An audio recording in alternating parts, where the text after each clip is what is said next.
cultivate that attachment. And you cultivate that attachment, again, by following the principles of regulated devotional service. You see, in the beginning, we don't have any attachment for Krishna. In the beginning, we don't have attachment or even attraction for the holy name.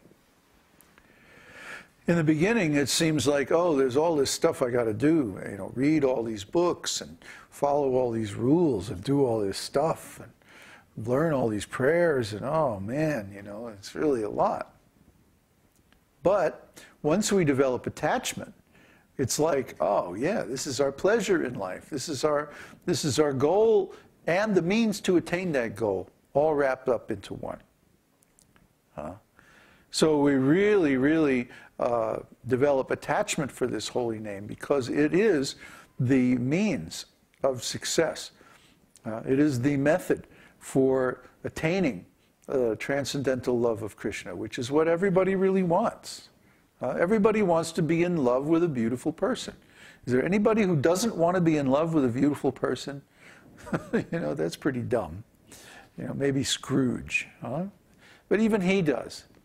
Actually, beneath all the denial and you know, cantankerous negativity, he really wants to be in love with a beautiful person too. And the fact that he's not is what makes him so cranky, isn't it? That's why people get cranky, because they have no pleasure in their life. Well, Krishna means the reservoir of all pleasure. The very name Krishna means the source of all pleasure. Everything desirable, everything enjoyable, everything wonderful comes from Krishna.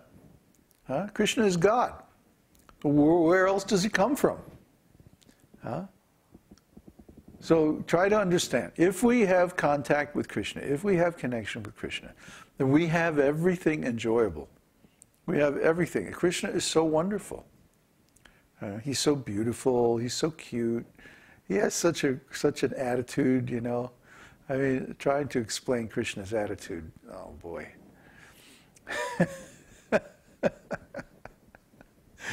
Anyway, just to see Krishna one time, you don't ever want to see anything else again.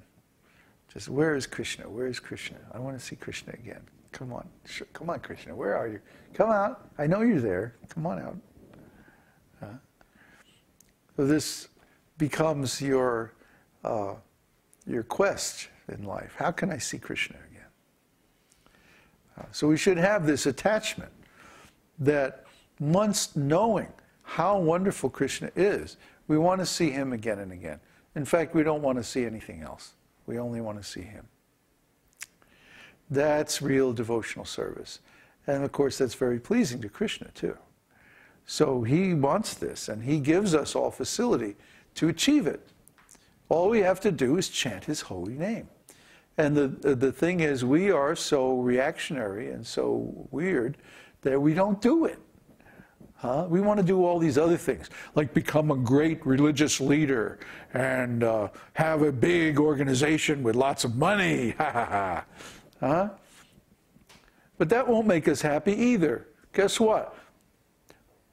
Even if we get that, we're going to be like up to here in problems. Troubles. Trouble, trouble, trouble. That's what happens when you have a big organization. That's what happens when you have lots of money. Look at all these rascals who have lots of money. They're miserable because there's always somebody trying to cheat them out of their money. They can't trust anybody. Just imagine how paranoid they must be. Well, we don't have to worry because we don't have enough money. Nobody's going to try to rip us off. We don't have to worry about it. We're just simple devotees.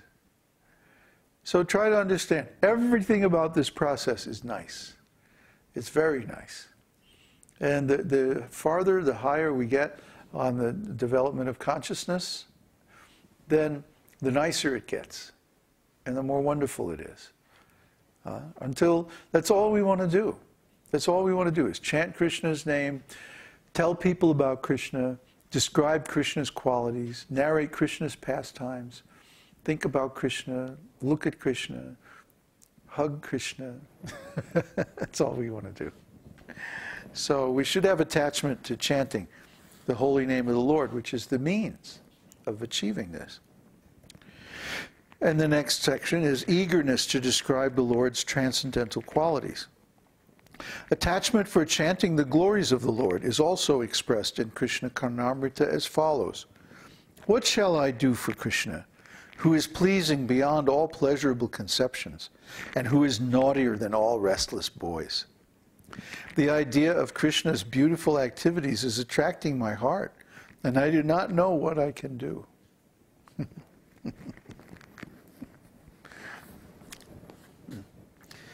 Anyway, let's see. Next section is attraction for living in a place where Krishna has his pastimes. In the book Padyavali by Rupa Goswami, there is the following statement about Vrindavan. In this place, the son of Maharaj Nanda used to live with his father, who is the king of all cowherd men. In this place, Lord Krishna broke the cart in which the Shakatashvara demon was concealed. In this place, Damodar, who can cut the knot of our material existence, was tied up by his mother Yashoda. A pure devotee of Lord Krishna resides in the district of Mathura or Vrindavan and visits all the places where Krishna's pastimes were performed. At these sacred places, Krishna displayed his childhood activities with the cowherd boys and Mother Yashoda. The system of circumambulating all these places is still current among devotees of Lord Krishna, and those coming to Mathura and Vrindavan always feel transcendental pleasure. Actually, if someone goes to Vrindavan, he will immediately feel separation from Krishna, who performed such nice activities when he was present there. Yeah, that's true. I experienced that. Huh? You've been to Vrindavan. Yeah. Krishna is present everywhere in Vrindavan, even in the dust. And you can feel that presence. It's still very, very potent. Such attraction for remembering Krishna's activities is known as attachment for Krishna. There are impersonalist philosophers and mystics, however, who by a show of devotional service want ultimately to merge into the existence of the Supreme Lord. They sometimes try to imitate a pure devotee's sentiment for visiting the holy places where Krishna had his pastimes. But they simply have a view for salvation, and so their activities cannot be considered attachment.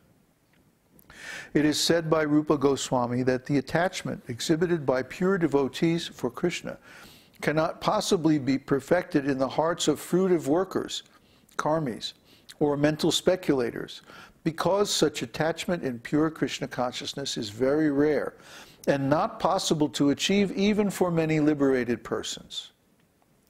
As stated in Bhagavad-gītā, liberation from material contamination is the stage at which devotional service can be achieved. For a person who simply wants to have liberation and to merge in the impersonal Brahmajyoti, attachment to Krishna is not possible to acquire.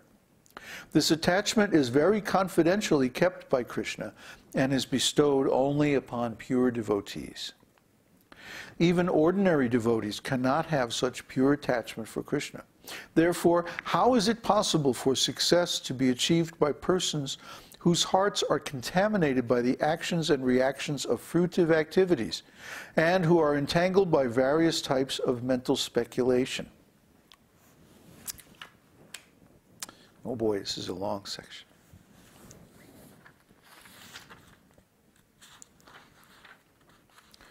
So,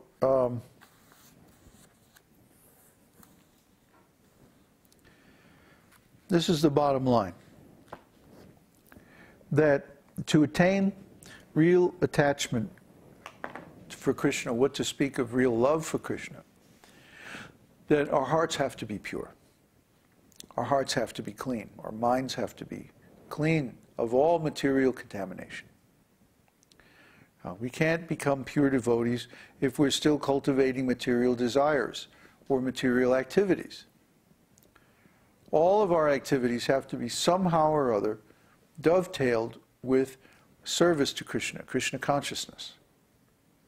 See? And by Krishna consciousness, of course, we mean a direct personal contact with Krishna through one's consciousness. See? An inner awareness of Krishna and the spiritual world. And of course that also includes our original identity, our original consciousness, our original service activities in touch with Krishna.